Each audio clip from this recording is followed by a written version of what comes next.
The following is rated not safe for work. It contains strong language, adult situations, and lots of spoilers. Discretion is advised. In the criminal justice system, cinematic-based offenses are considered especially heinous. The dedicated attorneys who investigate these villainous films are members of an elite squad known as the Reels of Justice. These are their stories.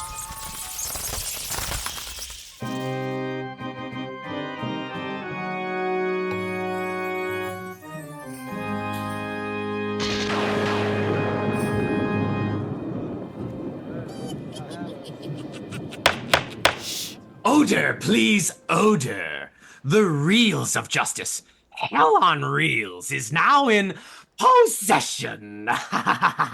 Grudge demon, eh? Well, it's no more far-fetched than Ryan Luis Rodriguez presiding. We will all please dies for the horrible Grudge Rodriguez. I heard none of that laughter, but that's okay. Ooh, I like to think it's because he was scampering away. Yeah, it was. And there he goes to do whatever it is he does all trial. The writing was only slightly less campy than the actual Tales from the Crypt. Writing? There's a demon up there, sir. Where is this judge? Well, if you guys will shut up, then I can start talking. There he is. Be seated. As previously addressed, welcome to Reels of Justice, Hell on Reels. Today we are hearing the case of Frankenstein 1931 versus Creature from the Black Lagoon. Frankenstein follows the story of a mad scientist and his obsession with creating life and defying death and the monster that he creates. Creature from the Black Lagoon tells the tale of a group of scientists that discover and subsequently try to survive a murderous fishman monster. For those of you unfamiliar with our court's spooky proceedings, in civil cases like this, the counsel appointed to represent each film will present their case for why their client is the superior movie. And ultimately, the jury will render its verdict as to which is the better film. This decision will hereby stand in all rankings and listicles from now on until the end of time ad infinitum. The loser shall be cast for all eternity into the fiery pits of movie hell, upon which this courthouse just so happens to be built.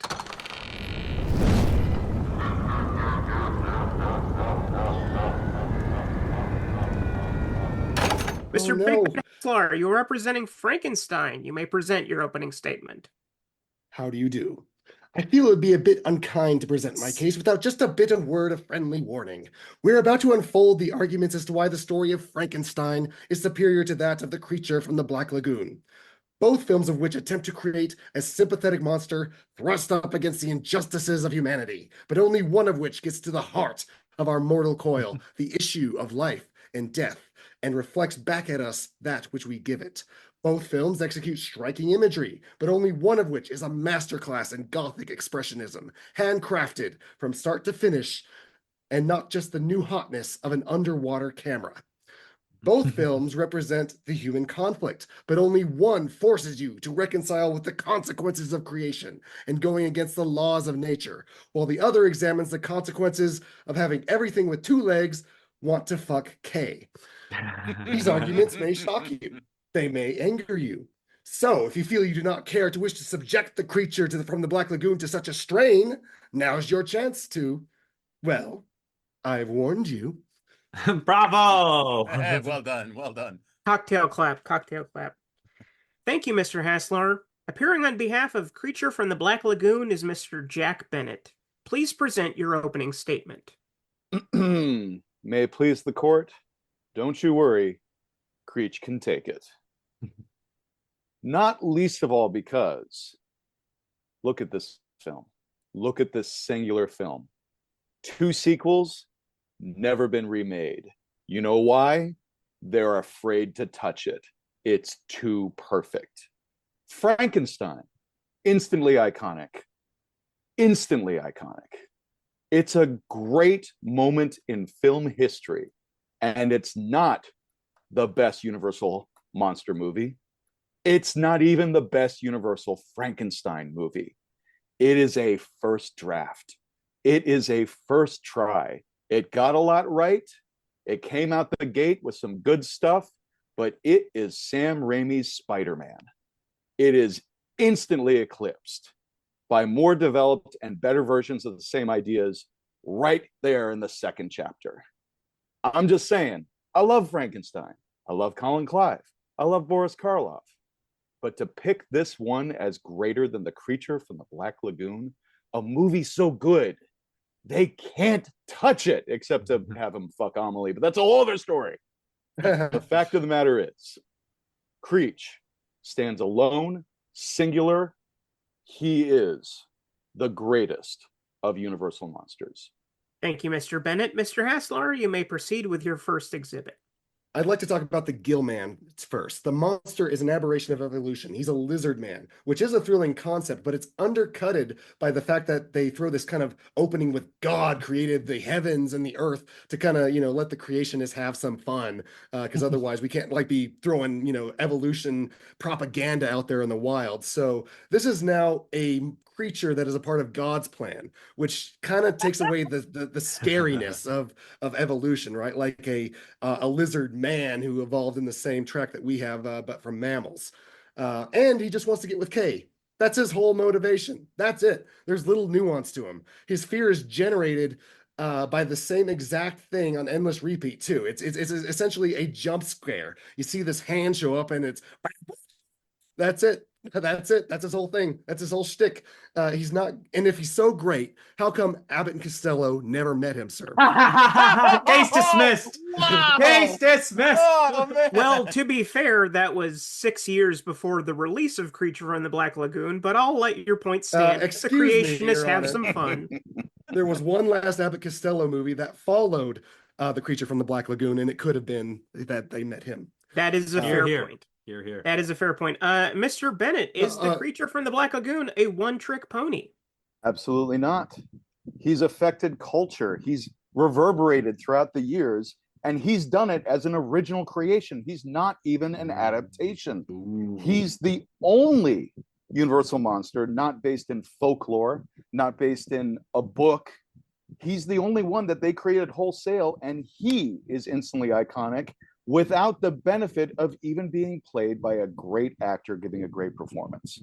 Boris Karloff rules, but the creature's design is so perfect and so singular that we feel sympathy for what is essentially a special effect. And yeah, he wants to bang Kay. Can you blame him? No. Have you seen No. this movie? Listen, Julie Adams is smarter and sexier than Mae Clark. And I mean in character. I'm sure Mae was great. But the fact is, Elizabeth in Frankenstein is a wilting violet. Julie Adams is a scientist and looks great in a one piece. But the fact is, let's talk a little bit about Frankenstein. Ben, you brought up a big point, as you are Big Ben. And that is, Frankenstein opens with an actor out of character addressing the audience and saying, I have to warn you, this might get spooky. Creature from the Black Lagoon opens with God himself creating the world. The fact is, Frankenstein is about a man playing God. Creech was created by God. He is absolute. He would exist no matter what the circumstances were. He was always out there, waiting to be discovered. Frankenstein only works if those people do those exact things to create the monster. In Creature from the Black Lagoon, the monster is there. He is nature. He is the world. And also, his science is a lot more sound than I struck a corpse with lightning and he started moving. Well, I would like to, sell my monster a little bit, because Frankenstein is about the two biggest themes there are: what it means to live and what it means to die. There's so much to study about him when he shows up on screen. While I admit the creature is a great, or creatures you call him, which I do like, he is a great design. Frankenstein is or the creature is the monster is an amalgamation of both the acting and the prosthetics. There's a clamminess to the skin. The iconic design is one that has stood the test of time and is combined with Karloff's cold yet questioning expressions, the lumbering way in which he walks, and they add this extra gum around his eyes to make his expressions appear more cold and dead. And there is science in him, and it wasn't in the book, which is what makes it a lot of fun. In the book, they kind of say they're like, instruments that he used to bring the monster to life. But here they add like the electrodes in his neck, which aren't bolts. It goes from negative to positive. He's like a battery.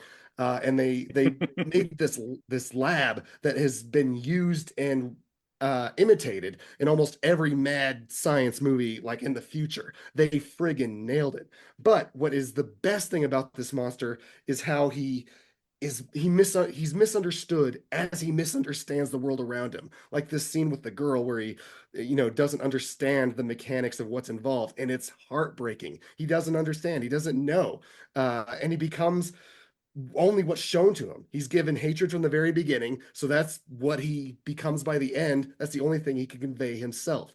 So it gets down to themes that we can all very much identify with, other than, hey, Kay's hot. Let's talk about standing the test of time, because Frankenstein started a lot of good stuff. But when you think back to Frankenstein, what people remember more than Frankenstein is they remember the bride of Frankenstein. They remember young Frankenstein. Mhm. They remember Abbott and Costello meets Frankenstein. Yeah. There are iconic moments in the movie Frankenstein. But when was the last time you watched it? This week. Well, there you go. Then you know as well as I do that Colin Clive is so great in the first half hour. And then instantly it's like, nope, never mind. I'm mellow now. I just want to get married. There's scene after scene that's about, oh, what's Frankenstein doing? And Victor, the guy with the mustache, being like, oh, come quick. And it's nothing. The movie is shorter than Creature from the Black Lagoon and feels longer because there's fat on it. It's practically a film stage play. I just have to ask you, anybody, any of you right now in the jury box, hum for me the musical theme to Frankenstein. Bum, bum, bum, bum, bum, bum, bum, bum. Something like that. Exactly, something like that. But if I asked you to hum the theme to Star Wars, you'd be able to do it, right? Or the John Williams Superman theme, or the Halloween theme. Well, the only Right? reason you can hum the Basically creature one. I don't think anyone can hum the Halloween theme. The only reason you can do the creature though is because it's on repeat. It's like a Taylor Swift song. That's like the only reason it's in your head is because they play it every friggin' second of the movie. Incorrect. The only reason you can is because Creature is a real movie that begins and ends with a propulsive filmmaking, storytelling, exciting, action-packed. The movie begins and rockets to the ending. It's all about one thing. There is no fat on that thing. It is a well-made movie in a way that the wrinkled sky in the background of the Frankenstein sets, the worst physical continuity that I've seen outside of, Goodfellas. The fact that the supporting cast is all better in other movies. The guy who plays the doctor, he's better as Van Helsing. Dwight Fry is better as Renfield. Like, this is not everybody doing the best work of their lives. They're not even doing the best work of their lives. Boris Karloff, maybe. I would argue that Boris Karloff was much better in Bride.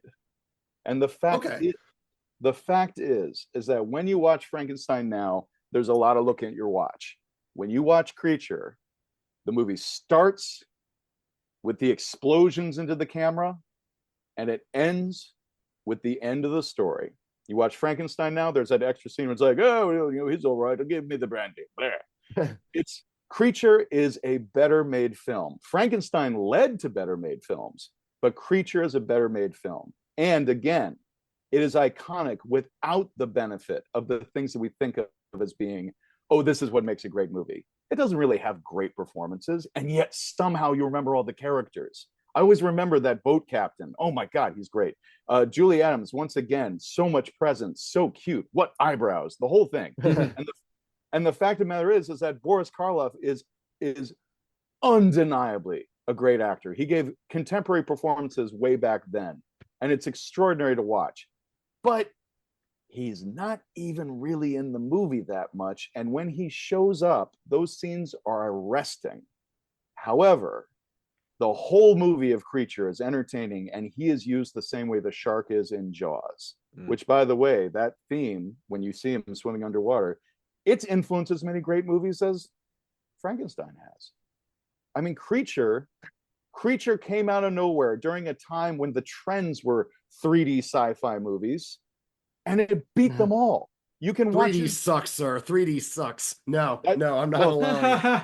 Well, thank God Creature is great in 2D. Like, I watched it the other day on my Blu-ray because I don't have a 3D TV. Anyway, the fact of the matter is that Creature stands atop all of the trends that it could have represented to become something that's as immortal as Frankenstein and Dracula and werewolves, for crying out loud.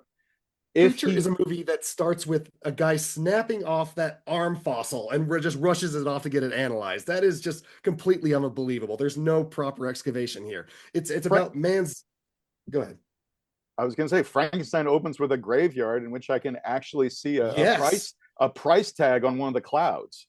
And that's, can you? Can't afford it, though. But it's creepy the way Frankenstein starts. It's gothic. It sets the tone and it doesn't waste your time. You're wondering immediately what it is that they're up to. And as the task unfolds and gets to that iconic line of "It's alive," which is a clip used throughout all of media to this very day, and the themes that speak to us about the Doctor and his creations, how it has ambition.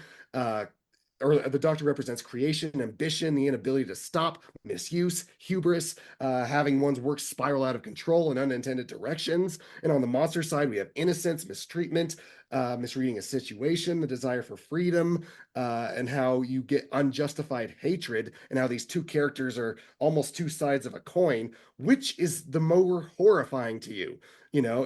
One that makes you think, one that kind of sits with you, or a near invincible creature that just evolved to be more predatory, I think. I would argue that all those themes are present in Creature from the Black Lagoon. And I would also argue that all this speaking to gothic and speaking to all this spooky stuff, it's still a sci-fi movie. Frankenstein is still sci-fi horror, just like Creature is. And there are as many iconic moments in Creature, as many iconic shots. The ones that you said so derisively were just a shot of a hand coming through. I remember being a kid and just getting scared shitless by that hand coming through my television set. And that was just the station identification. You really got to get a new television set, Jack. It's 3D. Yeah, this one, the rabbit ears are bent on the top of mine. But the fact is that Creature accomplishes all of these things, and it accomplishes extra. It accomplishes, if you're an animal lover, it accomplishes our relationship to nature, to animals, to evolution. Where does it stop? Where does an animal grow a soul? And the fact is, sure, Boris Karloff is able to convey that with his kind of all that stuff that he does in the first Frankenstein movie. But then Creature accomplishes it and makes us think, while also being utterly terrifying the way an animal on the loose is. You cannot reason with him. He is just going to do whatever he wants. And like King Kong, these guys floated their boat into his domain. And unlike King Kong, he trapped them in it. The fact is, Creature is both as sympathetic as Frankenstein and far scarier. And also, they're both afraid of fire, and I can't help but notice that the animated fire in Creature is way better than the animated fire in Frankenstein. Well, it had 20 years on Frankenstein. Don't knock it for that.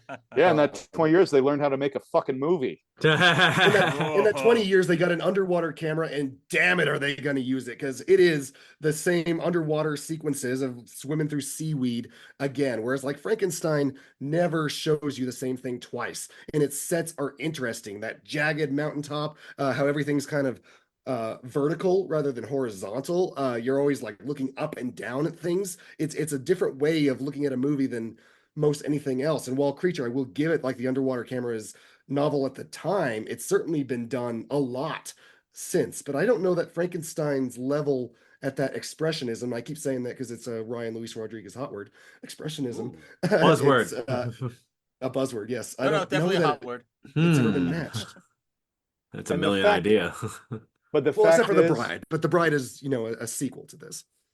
Yeah, and The Bride has much more contemporary filmmaking in it as well. And the fact is that Creature, a guy in a creature suit who is nowhere near the actor of Boris Karloff, is still able to, through body language, convey the same kind of sympathy, the same kind of character, the same kind of thing that makes people tattoo him on their legs or put his giant face on a parking lot. The fact of the matter is that Creature... Objection. Are you saying there's no tattoos of Frankenstein or Frankensteins on parking lots?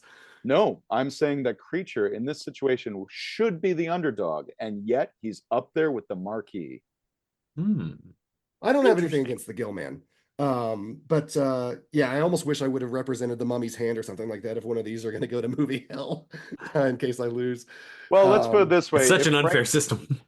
If Frankenstein's monster goes to movie hell, it'll be fine because he's undead. He can come back. Oh. He's been in fire before and survived. And here's the other thing. Yeah, okay, I read Edith Hamilton's mythology like everybody did. But the fact of the matter is, a fear of fire is a lot more organic when it comes to a water guy. Prometheus aside. The symbolism, sir, the symbolism. Yes, the book nerds in the audience really love the original Frankenstein. They say, oh, what a great faithful adaptation. Well, I think it's fun because it isn't as faithful. It's more based on the stage play than it is the novel. So this thing had seen several evolutions, but we're not, necessarily comparing this to the book because the book is a masterpiece. Everyone should read it. Go read it. But compared to the Gill Man, I read the Cliff's Notes. Does that count? Yes, Judge, you decide. If we're comparing movies, though, I just have to say that's the other thing about Creature. It can only exist as a movie. Try making a stage play of Creature of the Black Lagoon. In fact, please try, because I'd love to see that. Please make a stage play. They did it. It was at Universal Studios, and it was live. Was it like Peter Pan? And it was a musical. As they're swimming? Wow. Oh, it was a musical? Okay. It was a musical. All right, well, in that case, I just want to see the stage. No, the fact of the matter is, what I'm trying to say is Creature is pure cinema to be imitated. And Frankenstein, like the original Dracula, it's instantly iconic. All those things I've talked about. The second you see Bela Lugosi, he's iconic. The second you see Dwight Frye, he's iconic. But the fact of the matter is, in the same way that the Spanish Dracula is a better movie than the Bela Lugosi Dracula, in that same way, all the Frankenstein movies after Frankenstein, up until Ghost, let's say, are better made movies and work more as movies and have more of the feeling and structure and emotional content of a movie. And in that way, Creature from the Black Lagoon being a movie made after Frankenstein, sure, it's got the 20 years benefit, but which would you rather watch right now? The original Frankenstein or Creature from the Black Lagoon? Just saying. Me, original Frankenstein. We'll let the jury decide. Yeah, and you'll probably, during all the boring parts, go to the kitchen and make a sandwich. You won't be able to do that with There's Creature. Boring parts in Creature. They swim a lot. Are you kidding? They swim all the time. Mountain climbing. Yeah, you're the one who keeps talking about the underwater camera. That shit's tight. Look at the underwater shots. They're beautiful. I also feel really bad for Kay in this movie. It doesn't feel like it's aged very well because they're always like, she wants to do things. She's like, there's a whole other world down there. I'd like to see it. But no, you're a woman. No, your whole thing here is to be an object. It's all about jealousy over her.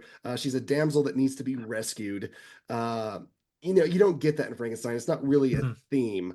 And man's dark side in Creature is played by Mark. And he's driven by this unexplainable creature bloodlust. It doesn't really get into motivations behind that. It's just plot-driven hate. It's not bad writing per se. It's just not particularly deep or gives you that much to reflect on. Creature from the Black Lagoon is just a fun adventure. It's not as thoughtful.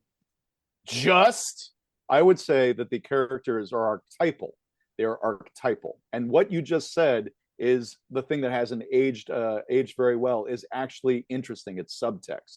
What we have is a female character who is lusted after in different ways by all of these male characters, including the Creature from the Black Lagoon. It raises so many questions about evolution and about our animal nature. And I will submit that, yeah, the main character, her boyfriend, is kind of a jagoff. And then the Mark character is actually more interesting because he's so intense and because he has that turn. And then there's Professor Pipe. I don't even know what his name is, but I like Professor guy Pipe. with. There you go, Professor Pipe. You got all these guys, and then you got the cool guys on the boat. You got Z and Pablo, and you got all these characters that, yeah, they're archetypal, they're not explained, and also they're interesting. The only character who's interesting in Frankenstein is Dr. Frankenstein. And the thing is that's a great performance. And the monster. You're right. And the great thing about his performance is everything that ends at the 30-minute mark. And then the monster, yeah, great character. But I would submit that Frankenstein feels like a better movie because you've seen Bride of Frankenstein and you know where it's going. The fact of the matter is Bride of Frankenstein is the Empire Strikes Back of the original 3 Frankenstein movies. It makes the original movie deeper, and it bridges the third one that has its defenders, but let's face it, isn't nearly as good. And Star Wars is better than Avatar, That's what we're comparing here. I have one last shot to fire, and it's a quick one. At the end of the creature, I'm gonna fucking shoot you for that Avatar comment. For fuck's sake. It's Jack shot it's first. It's Avatar: The Way of Water. No, I'm doubling down. That's like, ooh, Yes, look at the get 'em underwater then. coolness. Yeah, all those scenes in Creature where they're interacting with the whales, and then they have the 40-minute commercial whaling scene. No. This is a lean movie. Like I said, it starts at point A, it ends at point Z. It is a propulsive, exciting movie in a way that the 3-hour-long anti-commercial... Is there even commercial whaling anymore? For fuck's sake. Anyway...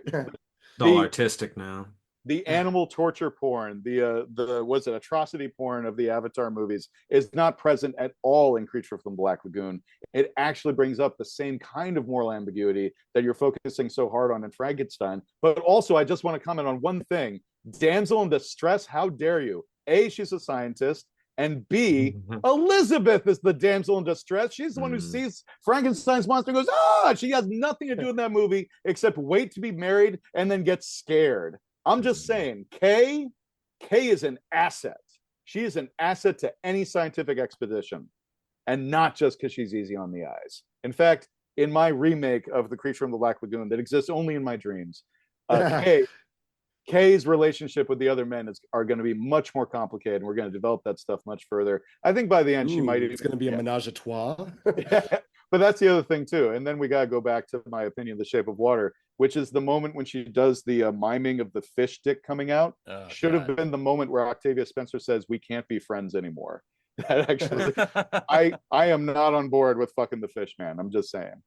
But the fact of the matter is that Creature is so iconic that once again, they've not been able to repeat them, but then everybody still tries. You got that Monster Squad Gilman. You got all this stuff that he like swam his way into pop culture on the basis of that one movie. Whereas Frankenstein needed all those other movies to make you say, I love the Frankenstein movies. If it was just one movie, he wouldn't have had the same effect. It's because he's got staying power, man. The other sequels after Creature are just trash. And that third one's a real punch in the old dick. Standing at the fence. Punching the old fish dick.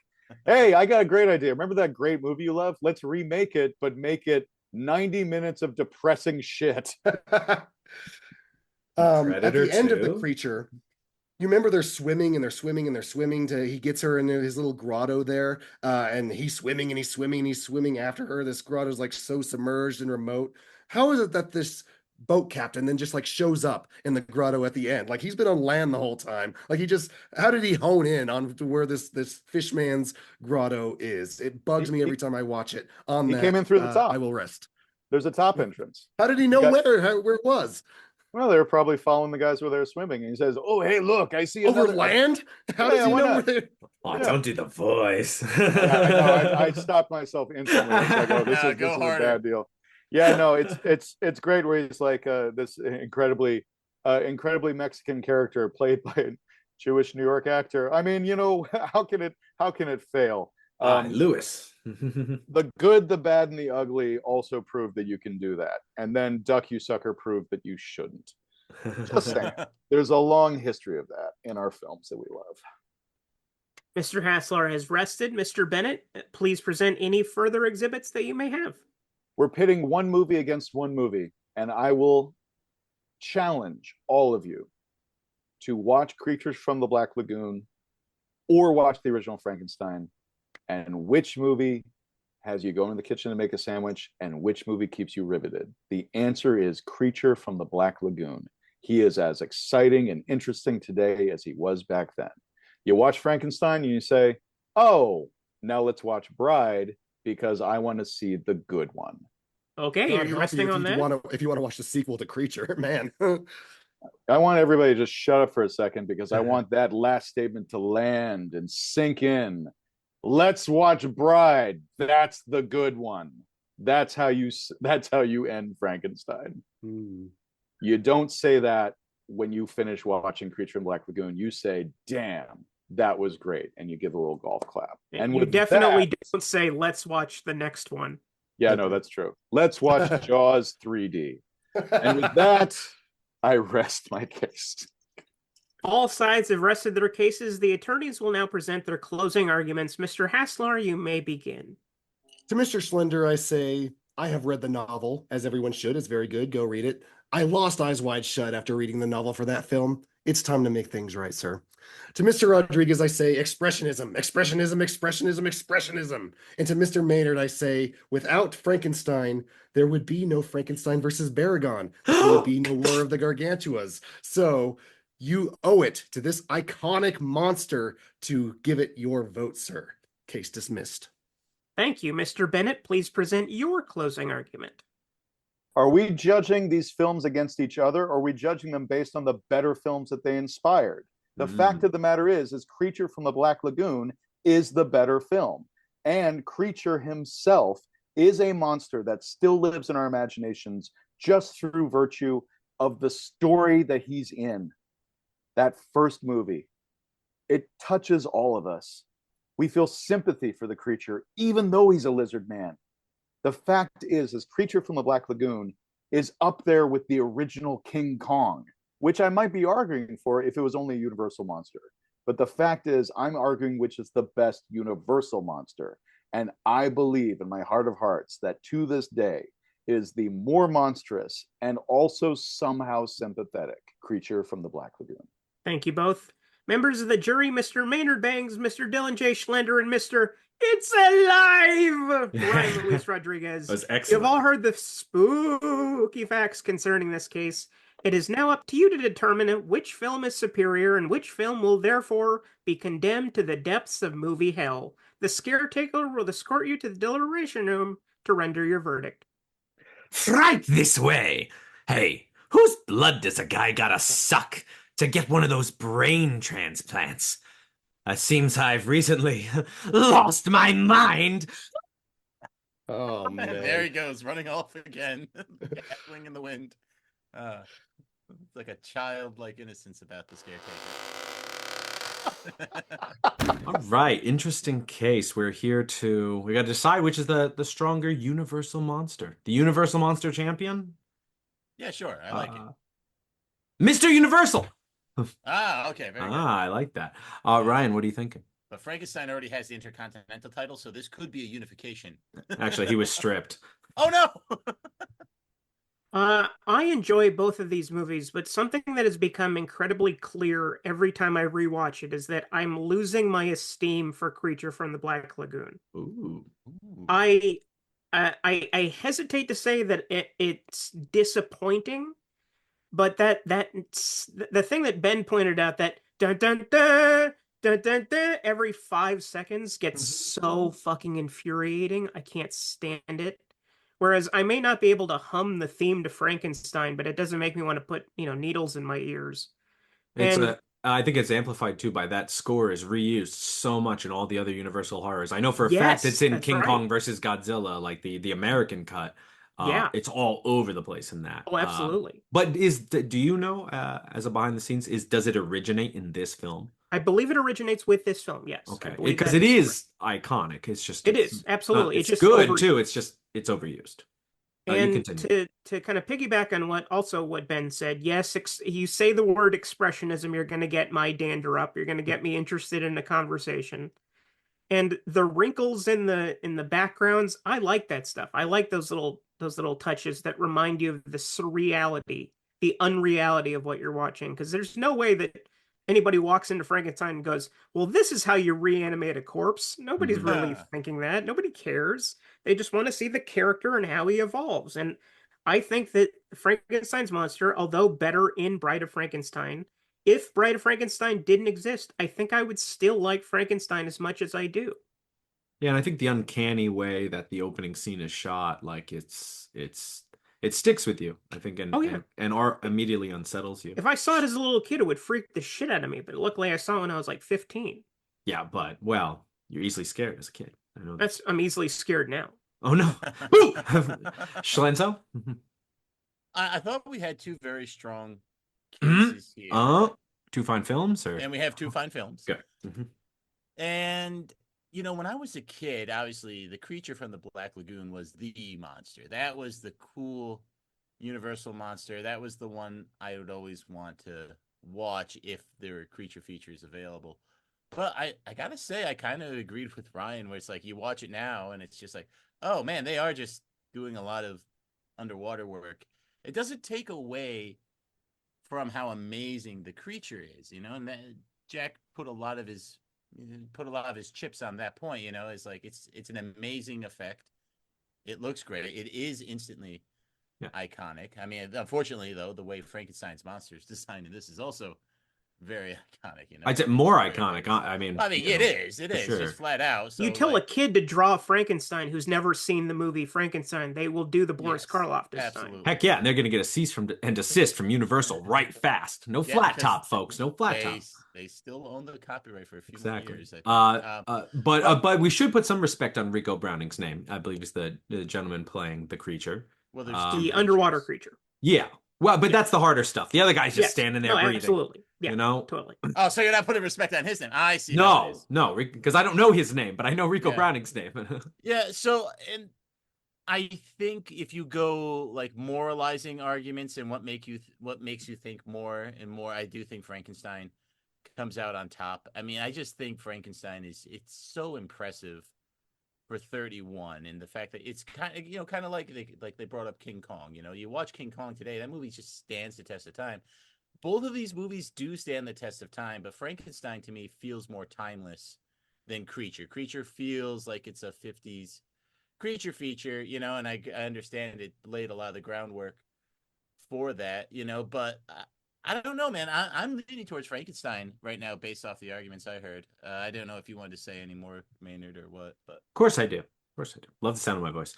I think as a technical, each technical kind of aspect, you've got obviously the underwater camera, which is like very impressive, but all the sets in Frankenstein, all of them are incredibly impressive and immersive, and I think you lose the world very easily. Whereas Creature obviously has the disadvantage of just kind of being in like a jungle.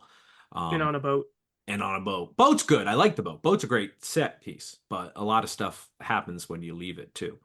Now I know we're not talking about the films that it inspired, but I mean, Creature has probably inspired more films I like than Frankenstein has. I mean, despite the War of the Gargantuas aside, I mean, Jaws, Anaconda. Come on, Anaconda. There's so many references to Anaconda from Creature from the Black Lagoon. Like several shots are ripped from it.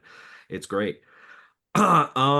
What about Abbott and Costello meet Frankenstein? Ben had your number on that one, and you're so right. He was so right, and they should meet the creature. And to be honest with you, I think they do. They do in a television sketch. I'm nearly positive. I believe you're right. Yeah, a sketch where they meet the creature. Just on their TV show. They didn't have a full movie anymore. Well, I would definitely defer that to you. So, pretty sure I've seen that. Let's see, and then cast to cast. Obviously, the better actors are in Frankenstein. But the best one is underutilized. And the other one is Creature is pretty much all, sort of leading man actors, and then all of the Universal stock Adams, players obviously. at the time. Yeah. Like Richard Carlson was in like 18 Universal movies in the span of like 5 years. So this one is very close. That's kind of the thing with the guys from Creature, though, right? Like they kind of are going through the motions, but that's what it called for, though. So it works. Mm-hmm. They weren't supposed to stretch out as steal scenes, Yeah. And Creature, the other, I'd say, negative to Creature is while it is an original monster, it's an original story, it really does follow the monster movie B plot line that kind of all monster movies had, even by this time. I mean, Beast from 20,000 Fathoms is already out. Right. And so, the discover monster, introduce scientists, the whole rigmarole is kind of done by that monster point. Falling in love with a woman. I mean, this just has a very, very good monster. That's what elevates it. Very, very good monster. It is the thing that could get Creature over. It's just so good. It's too good. Yeah. It's really good. And it's very well realized. And the thing is that's like what Brian's saying. It plays the music all the time. It jumps out a lot. Think about how many monster movies where they have to hide the monster from you. And this one's like, no, our monster looks so fucking good. Here it is over and over and over. You're not getting 5 minutes of this at the end. We're showing it to you the entire time. That actually convinces me quite a bit. So who wants to lock in first? Are you the foreman? I am, yeah. Okay, then I'll lock in first. I really appreciate Jack's passion for the creature, but I think Ben had the better of it when you look at these movies holistically. If we did have to just do in a vacuum creature versus creature, Creature from the Black Lagoon is way cooler than Frankenstein's monster. But when you look at the movies and the stories involved, you got to give it to Frankenstein. Dwight Fry, not enough love given to Dwight Fry tonight either. Love. So that's great. That's one vote for Creature from the Black Lagoon. Great. That is not what he said. You're not allowed in here. Don't make me call the caretaker. He's not as nice as the other bailiff. Ryan, what are you doing? I appreciated Jack's argument. I love his passion, but in rewatching both of these a week ago, I held my attention more with Frankenstein than I did with Creature. I think I'm done with Creature by now, but Frankenstein I may watch a couple more times before I die, unless there's some news that pops up that I'm unaware of, like that I'm dying of terminal illness, which would be terrible, because we all love me. So, Frankenstein. That's great. That's 2 for Creature from the Black Lagoon. Man, it all comes down to you. Frank this way. It doesn't, but it's okay if it's not keeping interesting. I think the point I made there is maybe what sways me most is what Jack was saying, is how good the monster is, and the fact that they keep showing Creature from the Black Lagoon because it's so good, because it slaps, because it satisfies, and because it's not cheap at all. And you cannot say that a lot about monster movies, especially of this time. This thing's not afraid to show you its monster, and so I'm gonna go with Creature, but 2-1. So let's get out there and tell that very handsome judge. Mr. Foreman, have you reached a verdict? We have. It's unanimous. Creature from the Black Lagoon won. Oh no! I'm very convinced. Oh, I no. like that. Get out of here, you! We have, Your Honor, in the case of Frankenstein 1931 versus Creature from the Black Lagoon, we find in favor of Frankenstein 1931. Oh. The verdict is so rendered. Prosecution bad, defense good. Now leave courthouse before I blow it up. We belong dead. Court is adjourned. All right. Wait, we got to throw Creature into the fiery pits of movie hell. You're right. Pull the trigger. Woo! There you go. we have sound effects, right? Sure, but we're gonna keep Ryan doing that little. We're gonna So have get that, get that alligator sound effect. Get the guttural as he falls.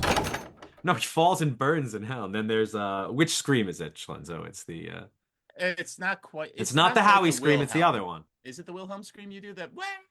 No, it is the Howie. I think it is. The Howie. It is the Howie. I have to back up from the mic to do the. I can't. It didn't go all the way go Zoom through. doesn't do. Luckily, these. it's in the sound effect anyway. Okay. Anywho. Blair, welcome. This is none. What? No. Blair, come on. Blair. you gotta get the Blair. Oh, that's how you get into the. That's how you get to do character. Oh, you're right. It landed. You see, this is Count Schlenzo D from Pennsylvania, reporting from outside the reels of justice. A big Ben Haslar, come over and tell me what you think of today's verdict. I think you're just a little derivative of Count Bencula, who I miss. He's my cousin. We're both from Pennsylvania. While I do stand by the case and I am happy with the verdict, Jack, I have to give it to you. I did enjoy Creature this time. I don't know why. I did go to the kitchen and make a sandwich during Frankenstein. I did that exact thing. I didn't want to tell you during the case, but it happened. I don't know what. But very well fought. These are both great movies, as are all of the main OG monster movies from the Universal library. So everyone should watch them all, except I guess not Creature, because it's in movie hell now. So that's kind of a shame. Oh. You can still watch movies when they're in movie hell. Ole. You have to do it from hell. Yeah. Now, Jack Bennett, excuse me. Could we get the word how you feel about today's verdict? Well, Bless. Ben, thanks for validating my sandwich thing. It made me put down my little seppuku samurai sword. The fact of the Ben would matter have loved is, that. I can't believe that I have finally been beaten in the Reels of Justice. I was going to be 3 for 3, and then they voted me down. Creech gets thrown into hell, and I can't fucking believe it that you all like that creaky ass first Frankenstein movie more. But I acquiesce. It is. He is great. I was really preparing for this one by not drinking so much, and now that I've lost, I think I'm just gonna really lean hard into drinking a lot more. Oh no. That's the key. But no, none of that garlic beer you're hearing about in the news, please. That's all No, of the course. time we have for the courthouse today. Let's go back to the studio for post-trial analysis. I am now going to transform into a bat and fly away.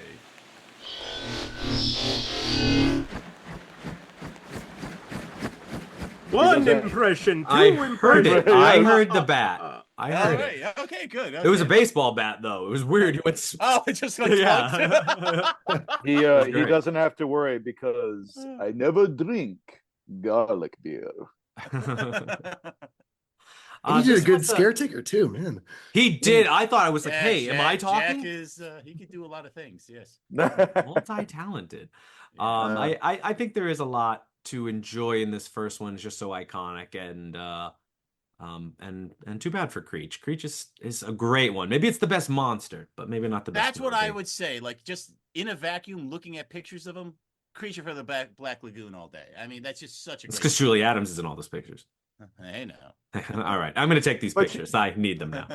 But you Very know, good, sir. like just having rewatched them though, like that's the thing is it does feel to me like Frankenstein is still gearing up in the way that Dracula is kind of a film stage play. I feel like Frankenstein is just barely improving on that dustiness and that creakiness. I love all the German expressionism influence. I love all those sets too.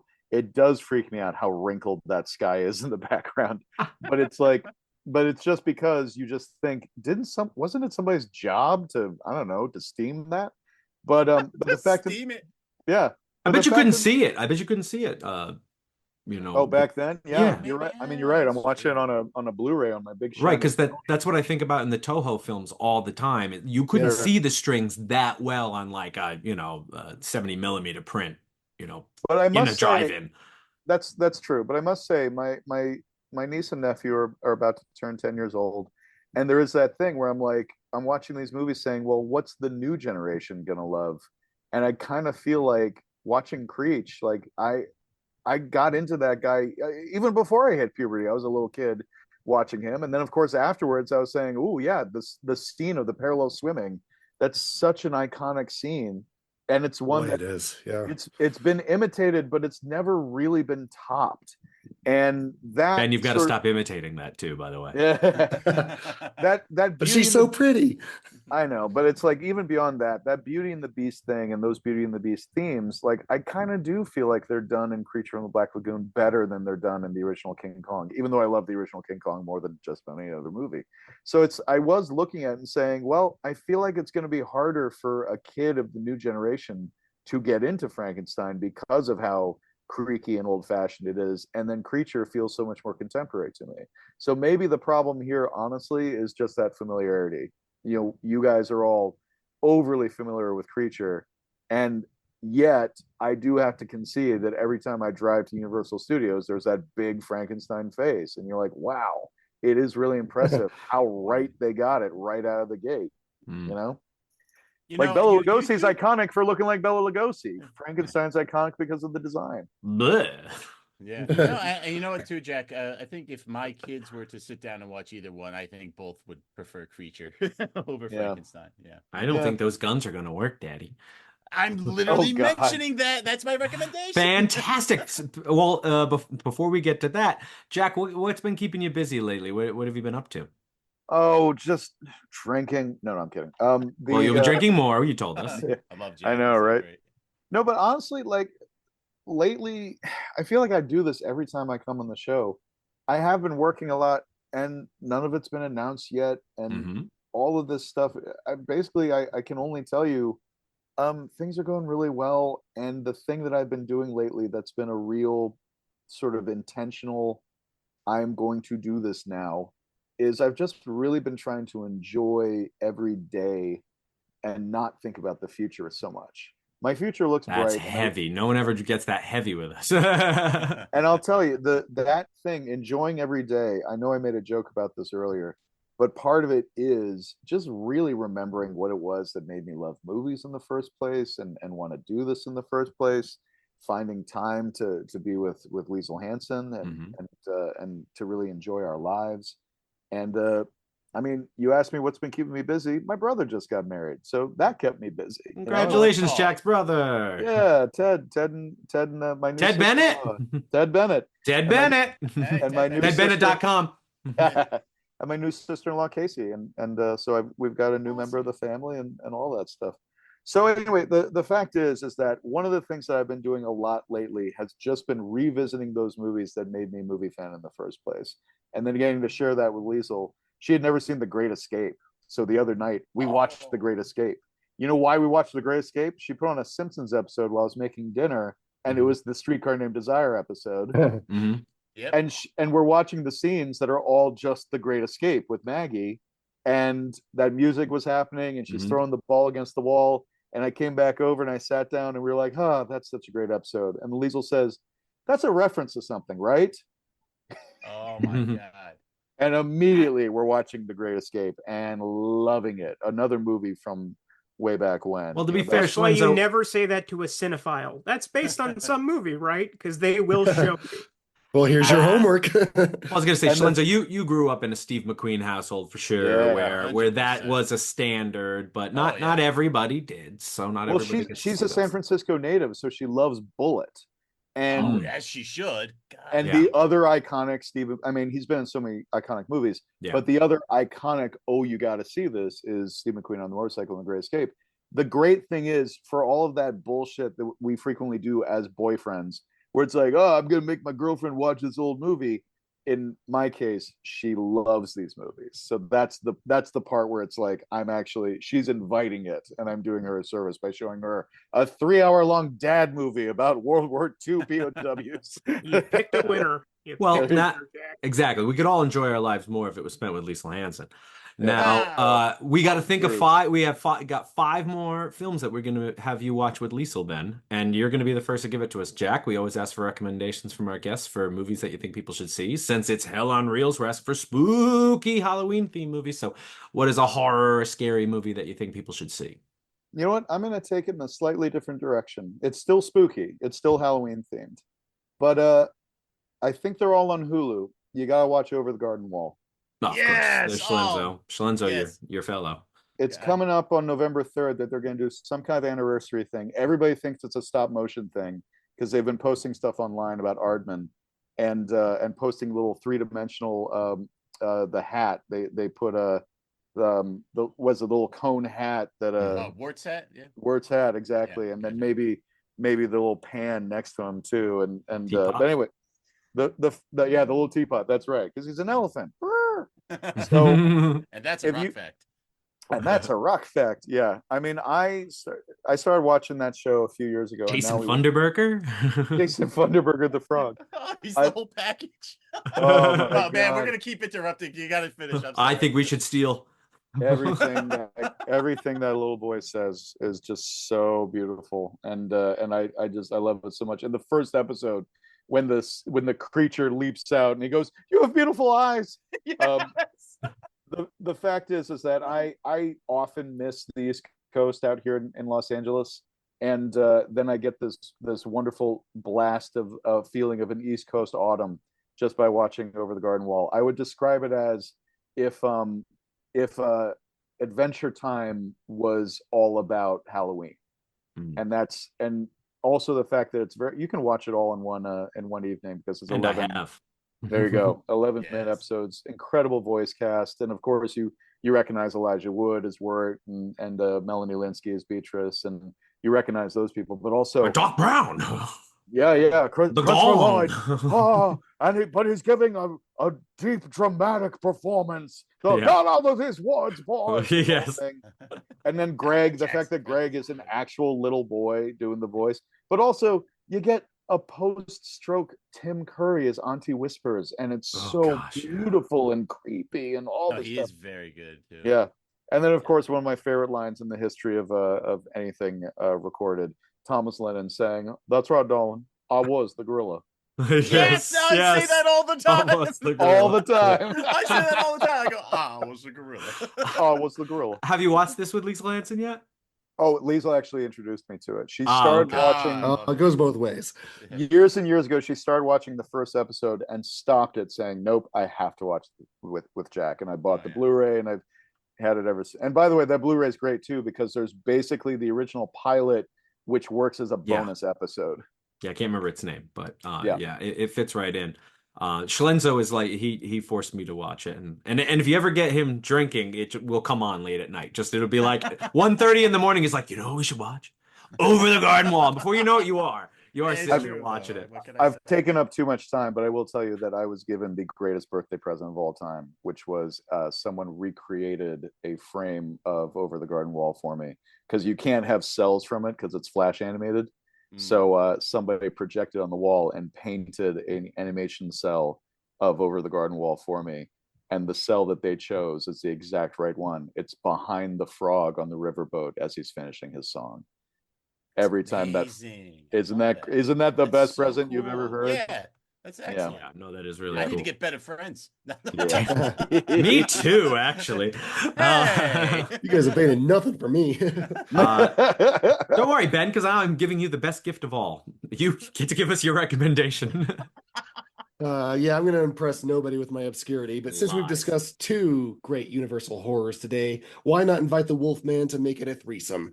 Our hero, ladies and gentlemen, is a peeping Tom who uses that knowledge gained from peering into a beautiful woman's bedroom to prey on her belief in the supernatural, to believe he's psychic. So yeah, to some degree, we're to believe that this guy had his fate coming. But once we get into the throes of his lycanthropy, the film becomes very enjoyable. It's more of that spark than the previous Universal werewolf outings had, such as Werewolf of London. If you can suspend your disbelief enough to swallow that these men of science all buy that a pentagram-shaped scar could somehow be caused by any animal. But that said, the atmosphere is great. The shots of the Wolfman prowling through the forest and him being attacked by the Silver Cane are all very involving. It paints a very chaotic world, and it is really one of Universal's best. And get that Universal box set. It's a great one, and you'll be cracking it open like every October. Wait a minute, did you say the name of the movie? It's the Wolfman. Oh, yeah, which I'm sure will end Teen Wolf being end up in the Mr. Universal at some point, but we'll see when its number is called. Ryan, what have you got for us? They're always clapping for him. For my spooky recommendation this week, I want to pose a question. Okay. How important is coherence to you? None. Because if you're into Italian horror, I'm guessing not very. I know it certainly applies to me, which is why I'm recommending Lucio Fulci's 1981 Gothic zombie movie, The Beyond. Nice. It has something to do with a Louisiana hotel that may in fact be a hellmouth. I don't know. I don't care.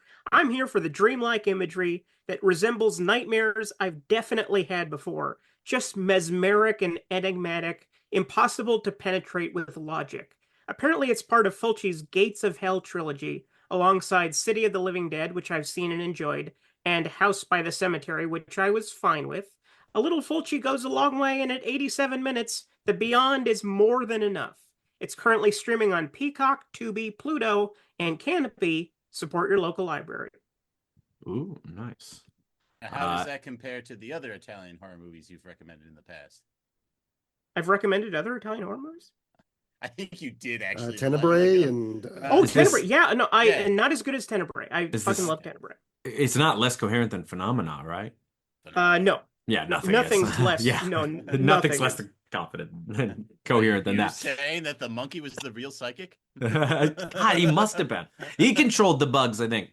My recommendation this week is another Universal monster movie, but you won't be able to guess which one. Ben, go ahead, try.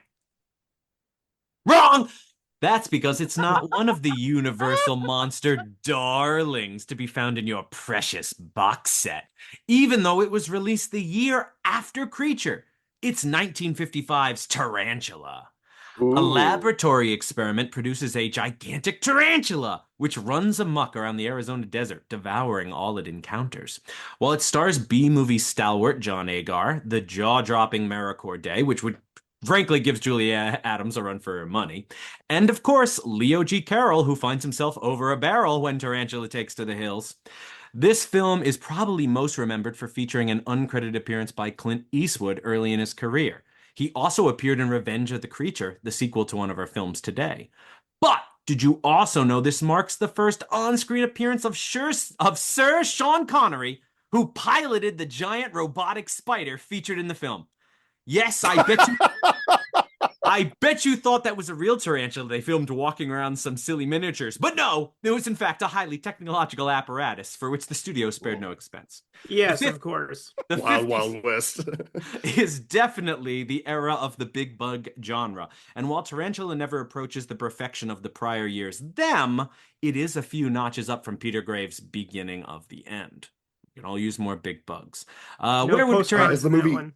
Is I it know. Tarantula, Rob? Is it Tarantula? It was Tarantula. You did not guess it. Oh. It's not in your little Oh. precious box set.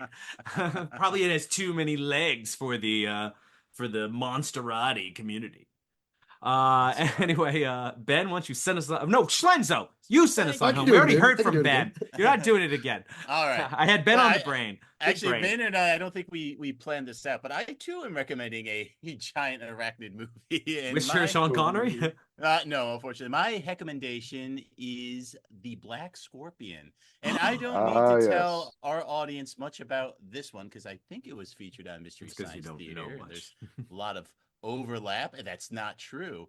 Because this is a special sentimental one for me because Maynard put it on for myself and my kids and watched it, and it delivers everything you want from a giant monster movie. The effects are very serviceable. The story is there enough to keep you engaged. And more importantly, there is a creative solution for finally dispatching the monsters. I particularly enjoyed watching it when my son looked at Maynard and I and said, I don't think the bullets are going to be able to stop him, Dad, after minutes upon minutes of the giant scorpions being shot ineffectively with bullets. And he was right. The answer, as always, was electricity.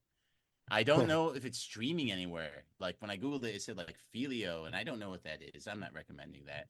Do not stream anything on Filio. You'll get malware. Yeah, it's terrible. Yeah, Possibly. Yeah, it's not on Hoopla? No, It's no. on Pluto. And then it's like you got It's like on Pluto. And then you got like rent it. Yeah, Pluto. What's that though? It's And like the the planet. MST3K one might be streaming too. Oh, that could be. Yes. That's I don't know if that one's on Gizmoplex. I would have to. I don't think it is. It may know. not be. But I've got it anyway, on the those- digital video discs. I got the Blu-ray. Those 50s monsters movies. You make sure you throw in a few for this Halloween season. And I think we gave you a couple good ones. Them's another good one. I Oh, think you we've gotta already do that. recommended it. Yeah, someone has to have recommended them. By Yeah. now. Is there a better? I don't think there's a better big bug movie than them. I would just, I don't think there is. I would agree. Them is awesome. I cast my vote for them. Unless you count the bugs in Kong, but they're not that big. No, they're not the focus. It's not So the you can't big count bug 'em. movie. Yeah, see, Ryan's right. It's all about the focus. And speaking right. of being focused, man, Lost wouldn't in you like space. to tell us we're out of show? So you think we're out of show, do you? Well, Ben has another recommendation, but fine. I suppose we are all out of time since Mr. Schlenzo has somewhere to be. But we want to thank our guest Jack Bennett for joining us. Thank you so much, Jack. Thank you very much, and thank you for letting me talk about how awesome my girlfriend is. I really appreciate it. I know how obnoxious that is, and so I'm using this opportunity to say that she's the one that gave me the Over the Garden Wall cell, because that I didn't mention that earlier. You're right. I You really tried buried to- the lead there. I tried to keep that off the table because I'd already talked about how awesome she was. I'm like, oh, I can't do it one more time, but nope, We're I used can't help to it. myself. No, but We're- this is We great all 'cause agree I with am you. We friends all with her, love so Liesl she can give me Hansen. one now. I do know who gave it to you then. So Now we can now all she can make get one a for job. me. Yeah, you can ask. Well, I think think I it's won't. very fun that Liesl was on here in our first season for Shape of Water. Yes. Prosecuting Shape of Water, and here you are defending Creature from the Black Lagoon. So you Which see, just proves my theory that they are two completely different movies. all cyclical. Agreed. but there's that. But fish, also fish now penis I in love there. that your podcast is yet another party that when I show up without her, they say, "Where's Liesel?" instead of saying hi. Wasn't the first thing we said. No, no. But we do hope next time you join us, you bring Liesel. And we hope everyone else will join us then too, as the Reels of Justice, Hell on Reels, keeps burning. Counted. I love that Expressionism. before when I tried to do that, I just said puns. Please follow us on Twitter at Reels of Justice, Instagram Reels of Justice, and Facebook.com/Reels of Justice.